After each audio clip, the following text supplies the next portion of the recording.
بسم اللہ الرحمن الرحیم۔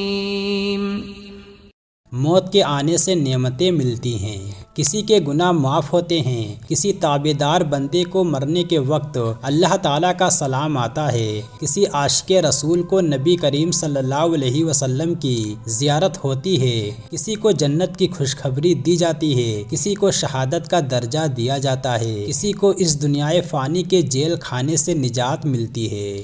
نبی صلی اللہ علیہ وسلم کا ارشاد ہے کہ تابعدار بندے کے پاس مرنے کے وقت اللہ تعالیٰ کے حکم سے فرشتے آتے ہیں اور اس سے کہتے ہیں کہ تم جہاں جاتے ہو وہاں سے ڈرو مت۔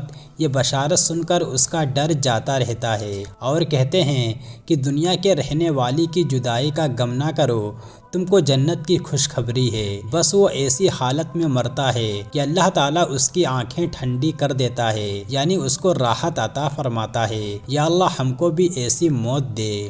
مرنے کے وقت ملک الموت کا سلام۔ نبی پاک صلی اللہ علیہ وسلم نے فرمایا، جب ملک الموت کسی تابعدار بندے کی روح نکالنے آتے ہیں تو اس کو یوں سلام کرتے ہیں، السلام علیکہ یا ولی اللہ، یعنی اے اللہ کے پیارے دوست تجھ پر سلامتی ہو۔ چل اس دنیا کے گھر سے جس کو دل کو بری خواہشوں سے خالی کر دیا ہے، آخرت کے گھر کی طرف جس کو اللہ کی یاد اور تابعداری سے روشن کر دیا ہے۔ سبحان اللہ، کیا عزت ہے اللہ کے تابعدار بندوں کی۔ مرنے کے وقت اللہ تعالیٰ کا سلام۔ نبی پاک صلی اللہ علیہ وسلم نے فرمایا، جب اللہ تعالیٰ اپنے کسی تابعدار بندے کی روح قبض کرنا چاہتا ہے تو ملک الموت کو حکم ہوتا ہے کہ میرے بندے کو میرا سلام کہنا۔ ملک الموت جب اس بندے کے پاس آتے ہیں تو کہتے ہیں، اے اللہ کے تابعدار بندے، اللہ تعالیٰ تمہیں سلام کہتا ہے، اور بڑی آسانی سے بغیر کسی تکلیف کے اس کی روح نکالتے ہیں۔ ایک بزرگ عورت اللہ اور رسول کی بہت ہی تابعدار تھی۔ جب ان کے مرنے کا وقت آیا تو گھر والوں نے ان کے بیٹے کو سامنے کیا اور کہا کہ ذرا اس بیٹے کو تو دیکھ لو۔ جواب آیا کہ سرکار دو عالم صلی اللہ علیہ وسلم سامنے تشریف فرما ہیں، میں آپ کی زیارت کروں یا بیٹے کو دیکھوں؟ ہٹا دو اس کو میری نظروں سے۔ حضور کے سامنے بیٹا کیا چیز ہے؟ یہ حضور صلی اللہ علیہ وسلم کا معجزہ تھا، بس اس مبارک حال سے دنیا سے چل بسی۔ قیامت کے دن اللہ تعالیٰ کی رحمت۔ نبی پاک صلی اللہ علیہ وسلم نے فرمایا، قیامت کے دن جب حساب دینے کا وقت ہوگا تو اللہ تعالیٰ مسلمان بندے کو اپنی رحمت کے دامن میں چھپائے گا اور فرمائے گا، اے بندے تجھ کو اپنا فلاں فلاں گناہ یاد ہے؟ وہ کہے گا یاد ہے۔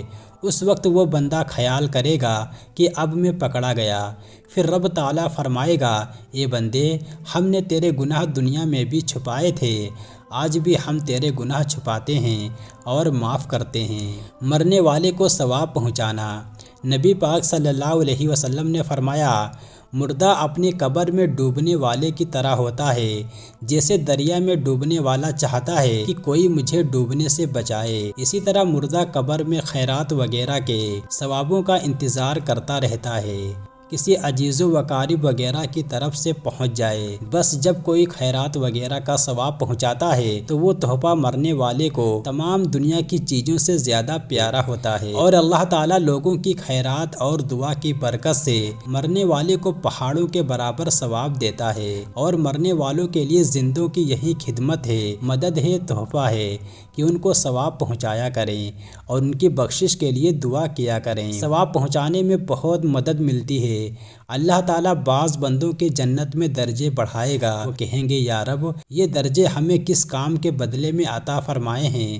ارشاد ہوگا کہ تمہاری اولاد کی دعاؤں سے اور خیر خیرات کا ثواب پہنچانے سے۔ سبحان اللہ۔